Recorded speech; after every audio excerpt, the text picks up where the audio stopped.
with this video, the subject matter is real dark. Just understand this right from the beginning. There are known to psychologists, which you need to understand is a pseudoscience. And in creating of these 7 signs, they actually are projecting in the hopes of getting the person identified to conform and comply to their identification. I don't know if I can explain that well enough, other than it's a self-fulfilling prophecy, as psychologists have power over their clients, as they too are victimizing people through these same things, and thus they can also be victimizers of grooming themselves, as they actually involve these in non-sexual ways as well. That which you falsely accuse reveals the same and worse fault in yourself, if it is improperly utilized.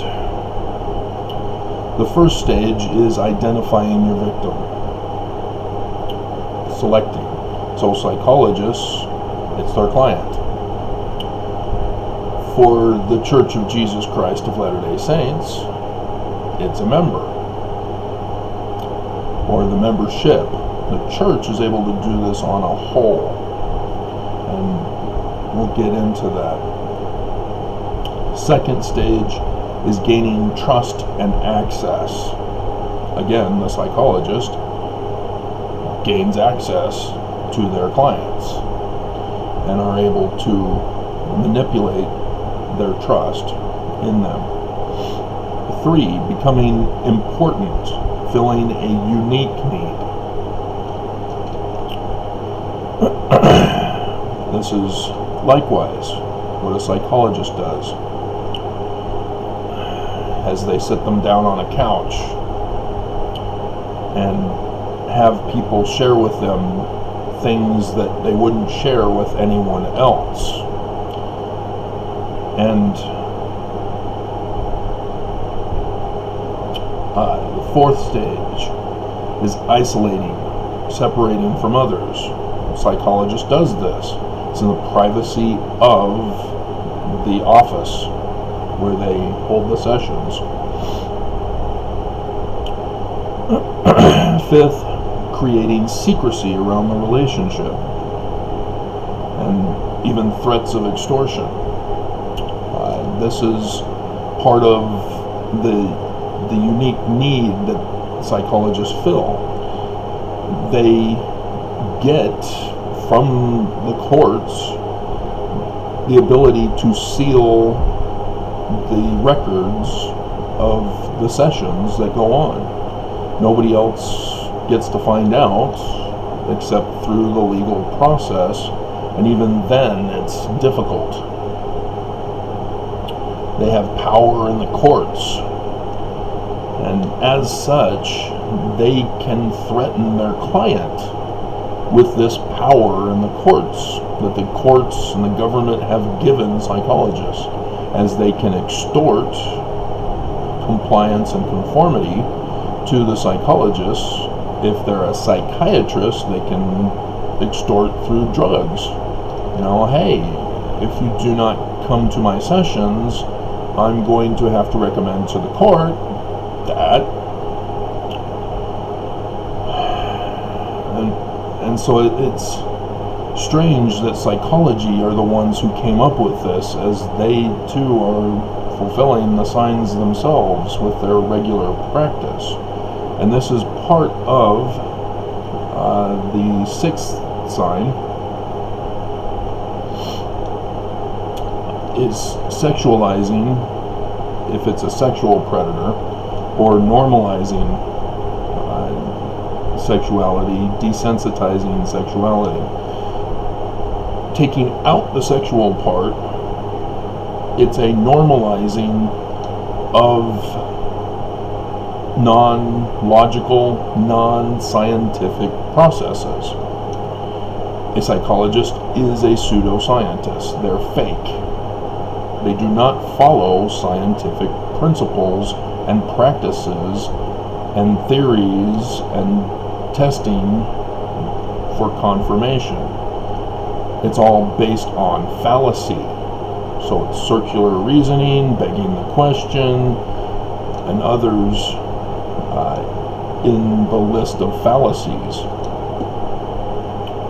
And they normalize this as real, as truth, as something that is to be accepted as normal. And it's not. Fallacy is not normal. It's not true. It's fallacy. And it has to be dismissed as part of your thinking processes. But psychologists do this. And for sexual groomers, the sexuality part is included in this. And the church is involved in this sexual thing as well as the normalizing of fallacy. And then 7, let's see,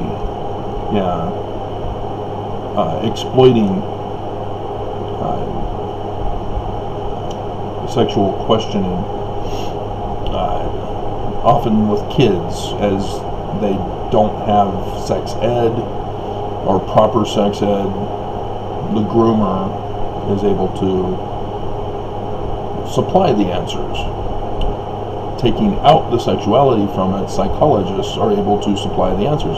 Oh yeah, you're mentally ill, and I'm here to help you. I'm the unique person who can do this, and it's all in secret. I've separated you, isolated you from everybody so that we can be alone to share with you your identity of who you are. And there's another one involving sexuality that is being perpetuated upon the masses by psychologists. So 7 is controlling the person, extorting them, either financially or guilt trips, emotional manipulation, those types of things. Once you get to that stage, you end up quoting your psychologist. You know, I've got a mental illness and I need help, and they're the ones who are able to do it for me. The person who's saying that to others in society, that's a warning signal that they've been manipulated by their psychologist. And when they go around saying, oh yeah, I take these drugs to help me with my problem, because there is no such thing as a mental illness. People who have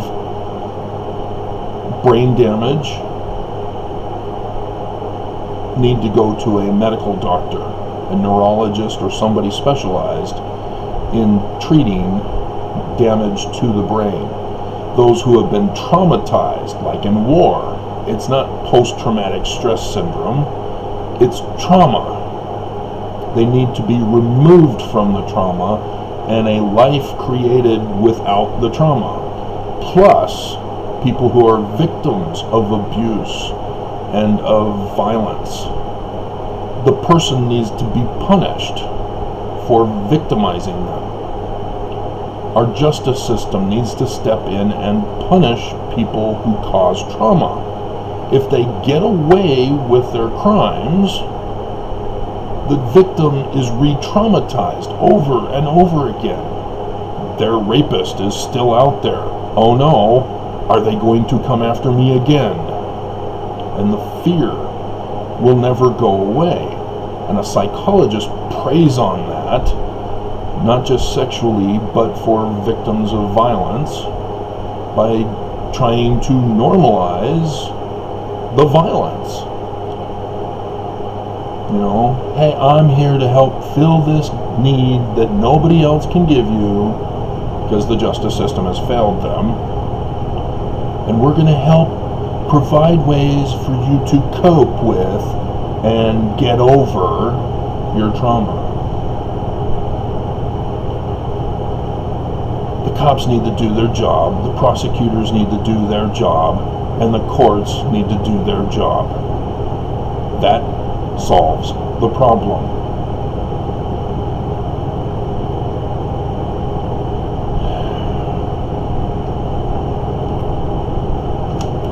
And so financially, yeah, well, if you're on Social Security, for example, you may be financially stuck in a system that keeps you with a psychologist.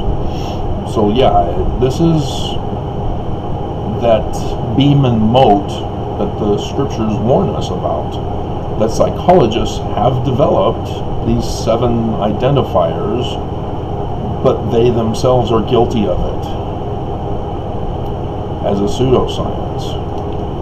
And this is exactly what they've done, fulfilling the 7 identifiers as part of their unique need that they alone can fill because they figured out this identifying thing.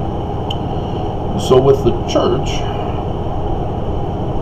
as an anthropologist, being able to recognize psychology is a pseudoscience, but recognizing this method that they themselves use to trap and trick people, an anthropologist can see how this same thing is being utilized by religion.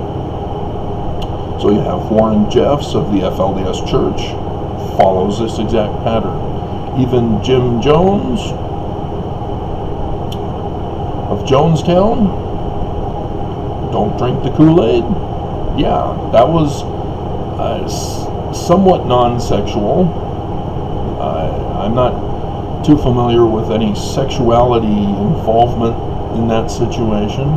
There were children, obviously, that were being force-fed the Kool-Aid by the parents. But it was more of the controlling part for the religion that got them to the people to the point where they were brainwashed and manipulated emotionally to where they were giving Kool-Aid to their kids. And Heaven's Gate and Waco, all of these fit these exact same pattern that psychologists purposely put in the loop to force people to conform and comply to as part of the trap.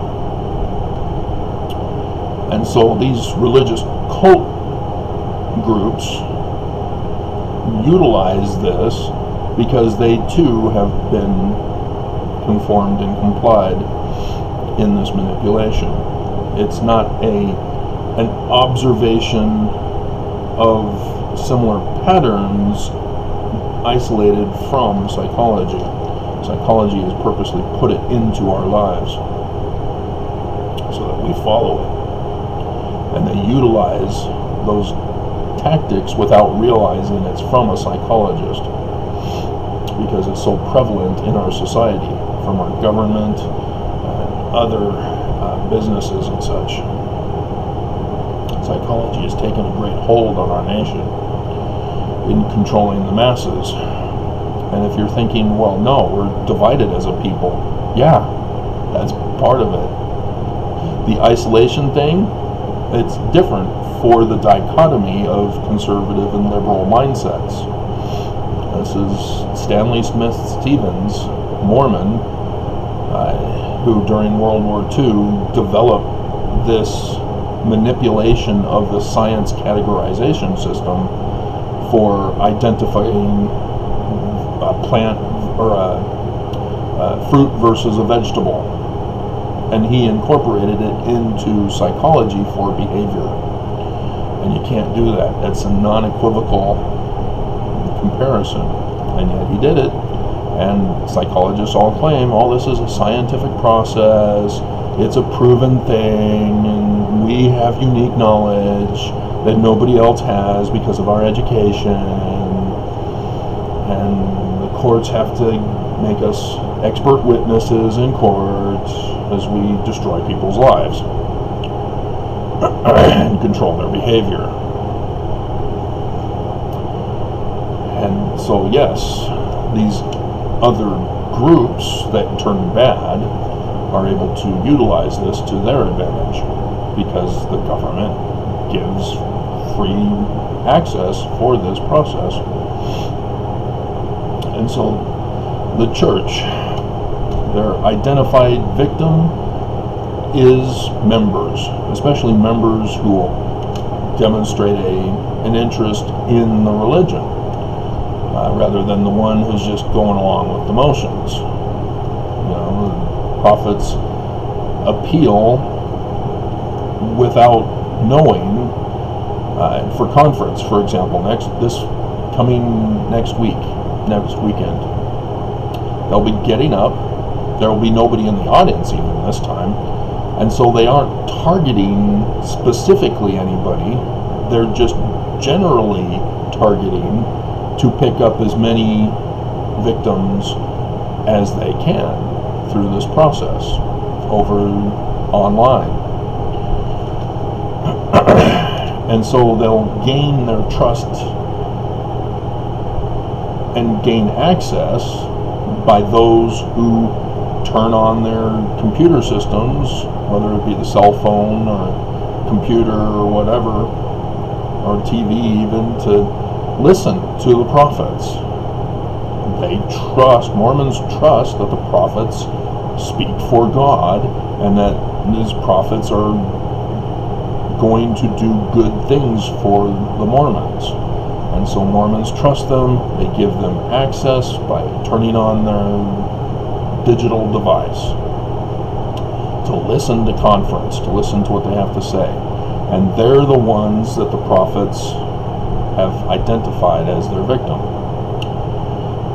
And the prophets obviously become important. They fill a unique need. We have the access to God. We can give you eternal life by following us, obeying us. We are here to help you. And so this isolation, separating from others, is unique in that they are in the public domain speaking to as many as who will listen. So you have family groups. Growing up Mormon, my family would take us to the stake center where the whole stake membership were gathered to listen to general conference over the satellite screen, the satellite feed. In Utah, you were able to turn on your TV sets and watch conference. And in that situation, you've got masses of people all watching, but each one in their own mind are being isolated by the prophets. That's how they isolate. This is how you control the masses through this process, is that they separate you from others when you're in a group because of your own mind interpreting what they're saying to you.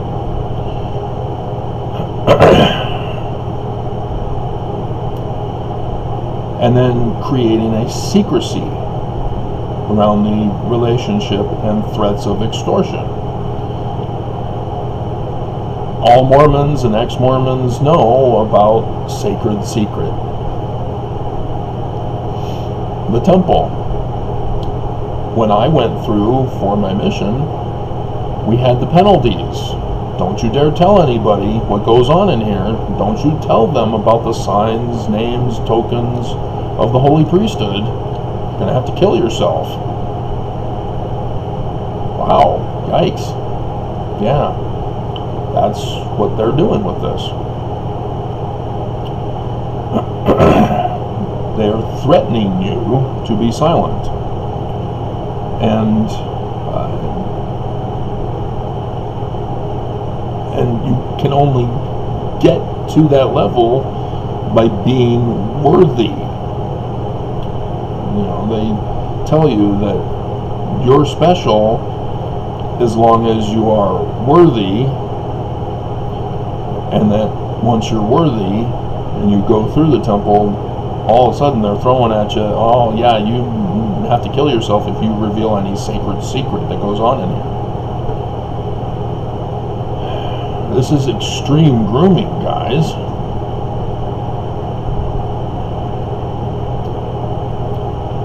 And when we get to the normalizing, what do they tell you?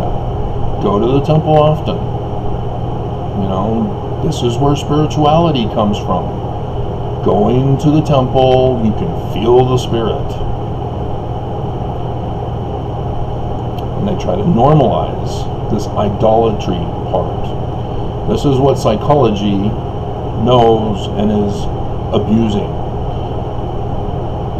And as they get new students in psychology, they're able to not tell them this part, as that knowledge of the source origin is disappearing with the older generation dying off, and it's probably already gone by now, as new teachers are of the students that had this information left out. There's what's called in occult groups, O-C-C-U-L-T, which is different from a cult.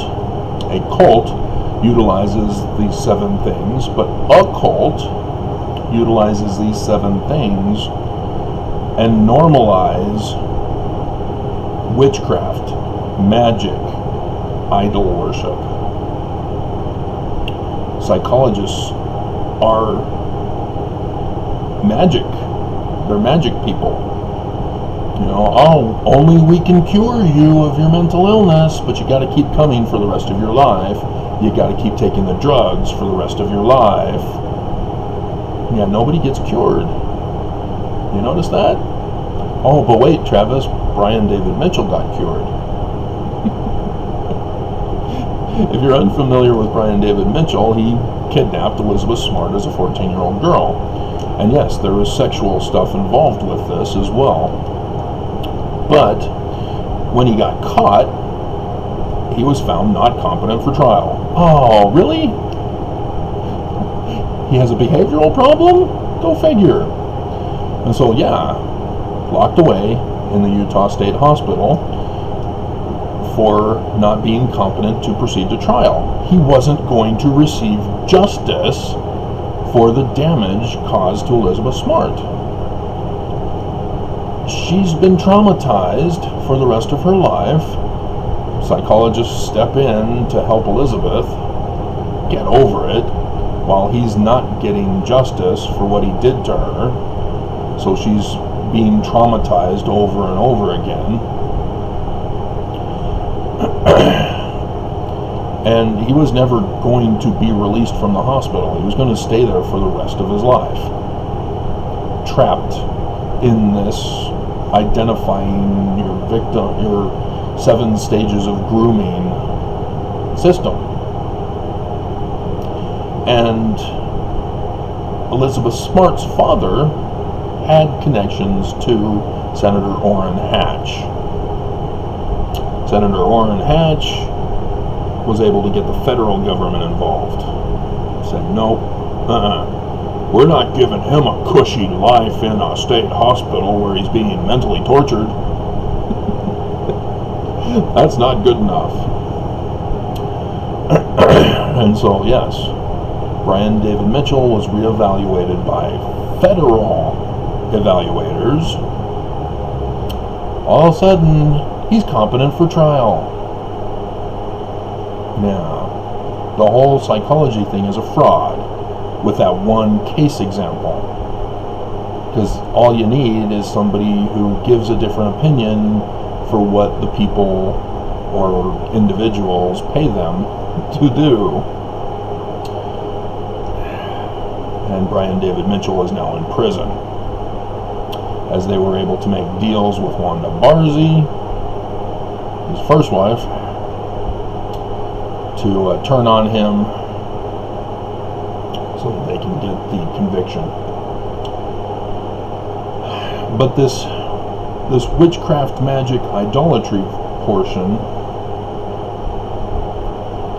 is through the use of the fallacies. When you normalize fallacy as reality, that's not reality. Sound truth is reality. Fallacy is not reality. And so as a psychologist using fallacy, you are promoting idol worship. You are promoting magic and witchcraft. See, witchcraft, it's, you say a spell, which is similar in religion to saying a prayer, to get an effect magically for what you want. Witches will involve spells and potions, drugs, in order to get their desired effect. Just like a psychologist using drugs to get their desired results. This is not normal. This is criminal. But it has been normalized and legalized by our government. And with the church, they don't use drugs. It's mental, emotional brainwashing in the religion. Do you love God? Show your love by attending the temple, where you'll be told to kill yourself if you reveal the sacred secret. Idol worship, even in the sexual realm. Abstinence only. Do not have sex except with your spouse. And anti-gay is definitely, obviously, a thing of the church. And this is a reverse grooming, an anti-grooming, in which they terrorize and put fear as part of this threat in regards to sexuality, as we are not properly educated in sex. And the church exploits that by being anti-sexual. Now, yes, you've probably heard there have been several prophets of the Church of Jesus Christ of Latter-day Saints who have been accused of sexual abuse. And this is what happens in a society that is anti-groomed, anti-sexually groomed. Is that we as humans have designed in our system to perpetuate the species. This is not abnormal. It is not something that has to be suppressed. We are not to suppress our desire to eat or to sleep. Likewise, to perpetuate the species. It has to be controlled so it doesn't take away our agency. Eating and sleeping is actually processes that take away our agency, because we have to eat. We can't skip eating. We have to sleep. We can't skip sleeping. And so these natural processes that take away our agency are essential to improve or grant us greater agency.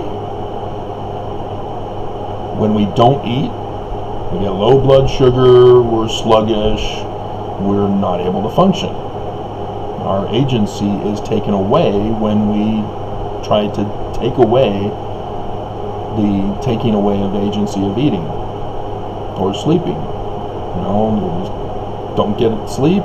All of a sudden we're fuzzy. We eventually will go into hallucinations. If you go for 3 days without sleeping, you start hallucinating. You know, this is taking away your agency. You are not able to do things. But once you get a regular diet of healthy food, once you get regular sleep, you are given extra agency to help you in your life. This is the same process with sex. It gives you agency. It is something that takes away your agency, but when you control it properly, gives you greater agency. And in sexuality, you perpetuate the species to give agency to others.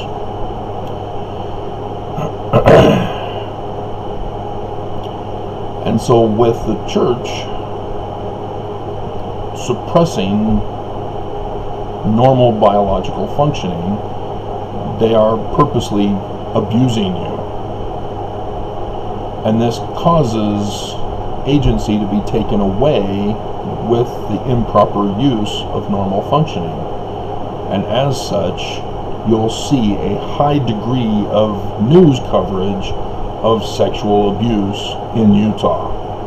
Domestic violence, rape, bishops raping. You know, we had the one bishop down south here in Utah who was a police officer even, who was wasn't necessarily trafficking, he was sex slavery, pimping women to help them. And very disturbing. And those are a result of the church's suppression of our natural science, sexual processes. It causes further problems. Even Chad Daybell and Lori Vallow, because of the church denying that the signs in the heavens for the latter days are not occurring, and won't get into it.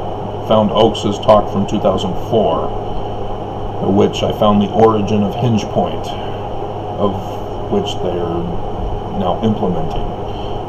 But the church is denying the Latter-day Saints, that it's the latter days. And as a result, Chad Daybell said, no, I know we're in the latter days. I had a near-death experience. I was told it's the latter days. The signs in the heavens occurred. You can't fool me. And in so doing, Lori Vallow came to him. Oh, I love your books. It's so true. We have this secret knowledge that we share, this unique thing that only the two of us can fill. And they themselves got caught up in these 7 stages of grooming each other, and then they committed adultery and murdered kids, all part of this extortion, separating 7 stages thing. It was a different sexual grooming, but still following the same cycle that psychologists have already implemented into the society for us to conform and comply to. There is more to this as just witchcraft, idol worship, and magic through fallacy is what I've added into it, recognizing what they're doing. And so this treating of sexuality as an evil is idol worship. Idol worship is the belief or the belief that an object, any object, it doesn't matter, whether it's our human bodies or, anything that is an object, has morally good or evil powers, and that those morally good or evil powers can possess us as humans by association or through worship or whatever. That's idol worship, plain and simple. So going to church, oh, you lost the spirit, idol worship. Didn't go to the temple, did you? Idol worship. You have to listen to the prophets, idol worship. Abstain from sex, idol worship. This is part of that. And they even encourage idol worship to help solve your 7 stages. Oh, you've got a problem with sexuality and identification sexually? Pray, sing a hymn, say a spell, witchcraft, magic. With this coronavirus, which is non-sexual, you have the Church of Jesus Christ of Latter-day Saints, knowing in advance it's coming, telling Mormons nothing, being silent in the beginning, and then coming out and going, oh no, the government forced us to shut down. It's only going to be temporary. Right, Governor Herbert? That threat to Governor Herbert, hey, sacred secret, you've got to open up again so that the church can resume and make money. We've got $6 billion to make for 2020, plus GameStop. We're going to do a manipulation of the stock market for that one. So come on, Herbert, do your job. Get us back open.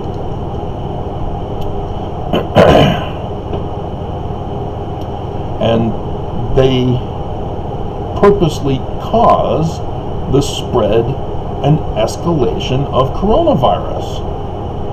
Nelson's a medical doctor, causing harm to Mormons by getting them infected, getting them hospitalized, and the deaths that result.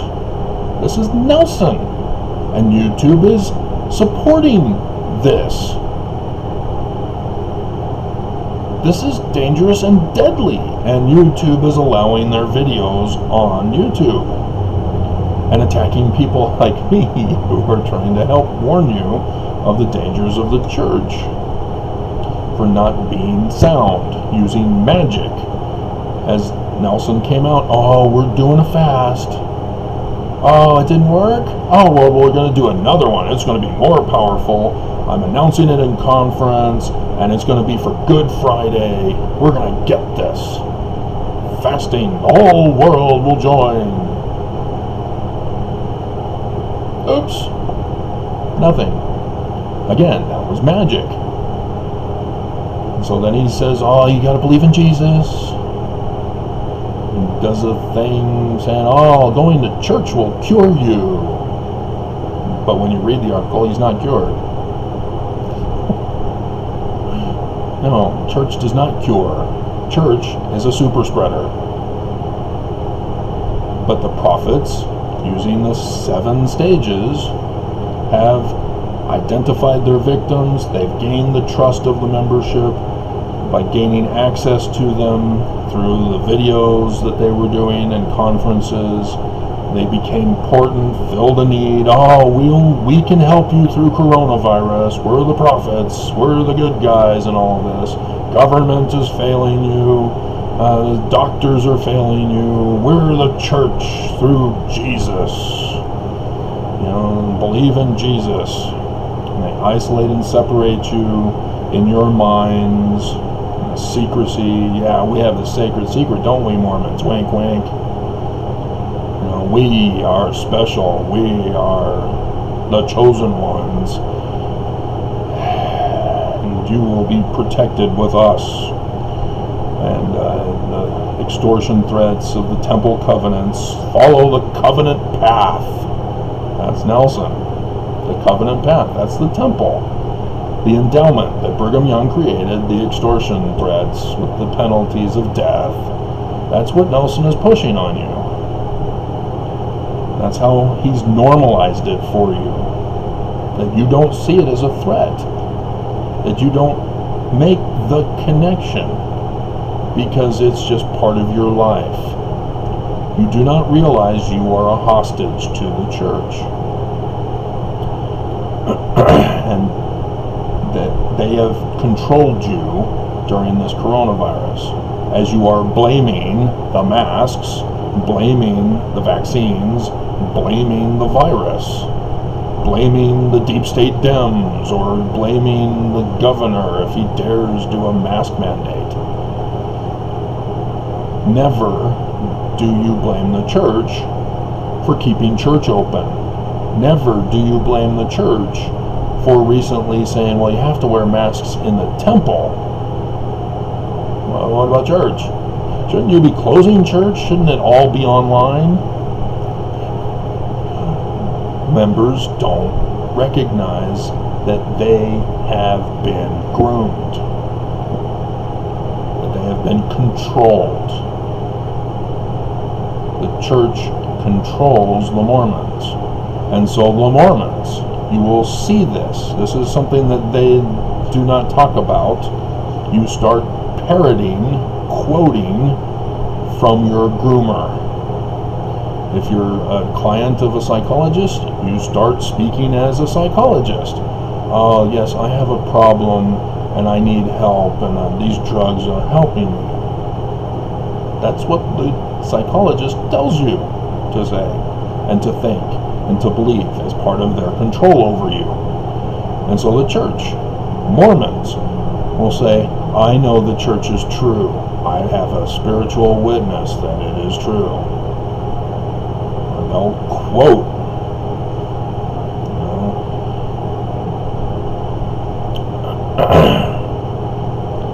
wickedness never was happiness. Lehi dwelt in a tent.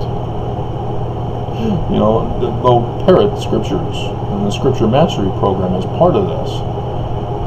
It's good to memorize scriptures, but it's not good to misuse the scriptures, and it's not good to deny people the whole context of all scripture. The church purposely selects scriptures. Just like Christianity, each Christian church has isolated their scriptures unique for their religion. There is no one Christianity, even though they all try to say, oh yeah, we're all Christian, just join our church over theirs. And it's pretty much isolated to the community in which they've established their church. But for Mormons, yeah, it's a different scenario than Christianity. And the healing power of magic, also, Nelson came out with that video. That's the one I reported on the church for. YouTube refused to follow their processes for that. Went to the church, said, hey, you need to come up with some kind of retraction. They did, only on their church news. And so very few use that to gain access for the prophets. But the news then started to use that to try to manipulate people to guilt trip the unvaccinated. If you've not been paying attention to my other channels, that I was attacked on my computer to be shut down. I specifically said, this is the last video of this channel. This is the last video of this channel, as I renamed them differently according to the channel name. And people miss this. But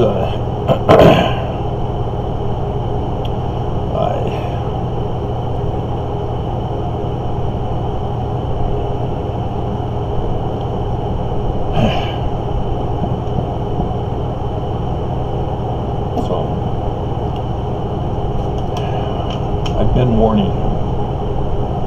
And so if you also are familiar, I also warn you about John DeLynn. He's both.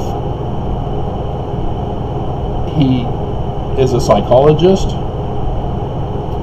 as well as he's former Mormon. So he knows that the church has been doing this to Mormons. He's educated in it. He knows how to groom. He knows these 7 stages. He knows how to identify his victim as those who are ex-Mormon. Specifically, he's published about LGBTQ, or gays, specifically, in the Mormon church. That's his focus. It's a sexual nature that he's focused on with the church. He's identified his victim. He gains trust and access. The Mormon Stories podcast. He invites you to fill that unique need. You become important as he puts the spotlight on you. He isolates you and separates you from others. Even though you're publicly identified for the sexual stuff, he's isolated you in this interview. That's the whole thing, is he gets you to come to him to do this podcast. He's able to groom you in preparation for the interview. And he separates you from others. You know, he's got the internet to do what the prophets do in this process, to separate and isolate, as he's got hundreds of thousands who follow him. But the secrecy is part of his isolation of the interviewee. You know, hey,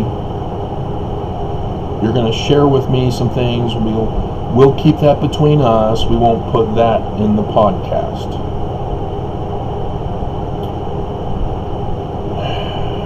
And we'll have this special relationship. And the threat of extortion is he could expose it on his channel. Well, maybe this could be something we could use. Oh, I don't know. Okay, well, if you're not sure, I won't put it on. I'll make sure you're comfortable before I make this public. That's a threat of extortion. And sexualizing, normalizing sexuality, desensitizing sexuality, and exploiting sexual questions. Gays. He's the expert on it. He exploits it. You know, gays used to be in the closet. It became normalized so that gays could be brought out of the closet. This is a trap in the bigger picture. I keep warning. Nobody wants to listen because everybody's been controlled. They think this is a great revolutionary moment. No, it's not. It's a trap. You're human. You have no sexual identity but the sexual identity you were born with. Sex is defined as sperm penetrating egg. That's sex. And so it can be through a test tube, artificially, but it also is through the normal process. That's it. That's your sexual identity, male or female. You have been groomed to think otherwise. And it becomes a sensitive subject that gets you very upset when somebody tries to tell you the truth, because you've been deceived with fallacy, idol worship, magic, witchcraft, to think that you have some kind of other identity. You get these junk scientists who come out and say, oh yeah, there's a gene for it. No, there isn't. No, there isn't. They lied to you. Specifically to groom you, to control you. And this is a dangerous thing, because Nazi Germany did this too. They identified you as unique for your sexual identification so that they can then murder you. America is becoming, if not already is, like Nazi Germany. It's already here with coronavirus. They have groomed us as they control us, whether you're a liberal or a conservative. They've groomed you. And it's frustrating because people, when they're groomed and are controlled, treat people like me as the enemy. That I'm trying to harm them. That their groomer is not evil. They're helping them. You know, they have unique knowledge that only they can do. So when I try to give you agency by using knowledge, teaching you how to learn, teaching you correct church history, as is my focus in the videos, I have learned that YouTube does not want me to talk about government issues.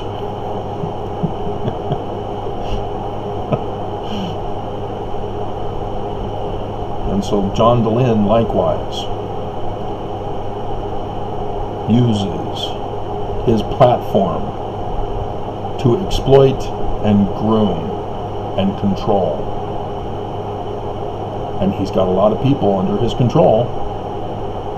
Even the church recognizes him as a threat. If you saw the leaked graph that was shown to the apostles by a member of the 70 going over, and you'll notice it has conservative and liberal with a middle ground thing as well. I should put that up as my picture for you. Question is, what was it labeled as? So that's the danger we face in our society, and everybody is falling victim to it. And as the lone person who has this unique knowledge of actual sound argument, I don't want to groom you. I don't want followers. I want to give you your agency to think for yourself, to recognize when these other people are doing this to you, whether it's the church, psychologists, or ex-Mormons, your government, business, through commercials. They use fallacy in the commercials. Oh yes, our unique formula will brighten your clothes or your dishes. You have to get it. All the cool people are doing it. Ad populum. There's even the one dishwashing soap commercial that is sexual in nature. Oh, we do it all the time. I do it once a night. Hilarious. But you need to understand they're using this grooming method in their commercials to control you and get you to purchase their product. There are lots of scams out there, and our whole system is based on all this. So, alrighty, I gotta go running. Understand, I want your freedom. I'm trying to free you. I don't want you isolated. The only person I want isolated is one woman. That's all I ask for. I'm lonely. But yes, even in relationships, guys will tried to groom their spouse, and then once they get her in the marriage relationship, they go back to normal, and the woman's going, hey, this isn't the flattering, pacifying, and deceiving man that I dated. You've changed. To be honest, in a relationship, it is difficult. We all put on masks of who we want them to think we are, and then they find out after the marriage that we're not who we were pretending to be in a relationship. So it would help if we were just honest from the beginning, if we were properly educated in sex from our government or family or church, so that we can have proper communication through sound argument, not fallacy. None of this would happen. There wouldn't be this heartache and pain and suffering that goes on.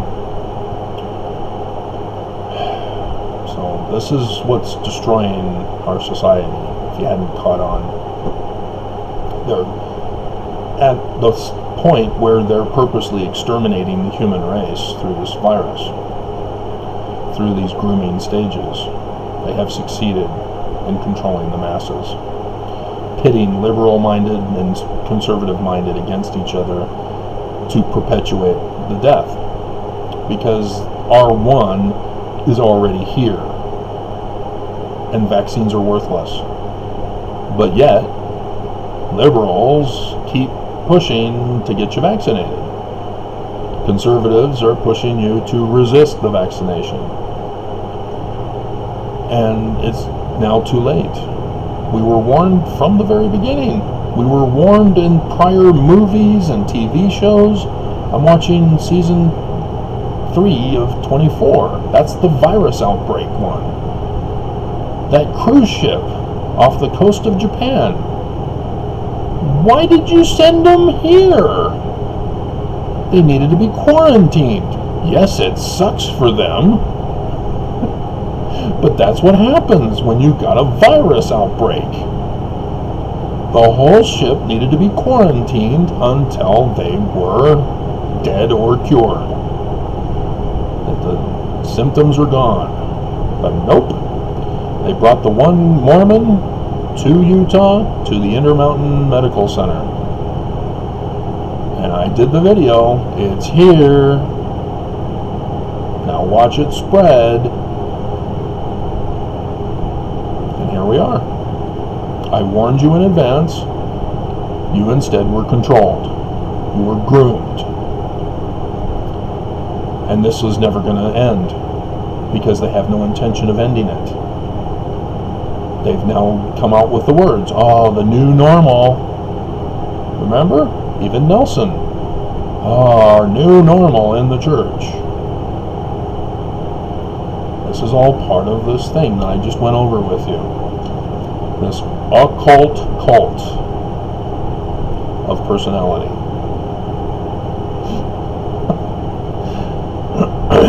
For Mormon anthropology.